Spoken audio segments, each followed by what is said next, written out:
Welcome to the Community Edition of Parasoft Virtualize. In this video, I'll explain more about Virtualize and take you through how to install and configure it. First, what is Virtualize and how is it useful? Nearly all modern applications live in complex environments which consist of web services, databases, and other components. If you're building a web application or mobile app, for example, you've probably experienced the frustration and testing delays that can be caused when these components are unavailable or are configured incorrectly.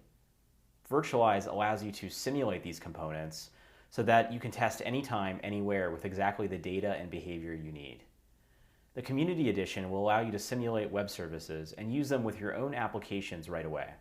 Let's go through the steps to get started. Step 1.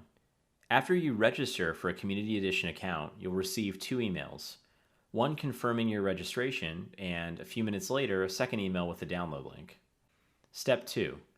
Select the download link in the email you received to begin downloading Virtualize.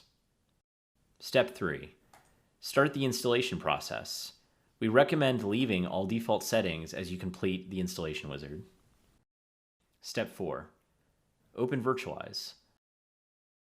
On the Welcome page, select Parasoft Virtualize Community License and enter the email address you used in Step 1. Click Apply and OK. And that's it. You're ready to start using the Community Edition of Virtualize. Proceed to the next video to start building virtual services and learn how to use Virtualize in your own testing and development.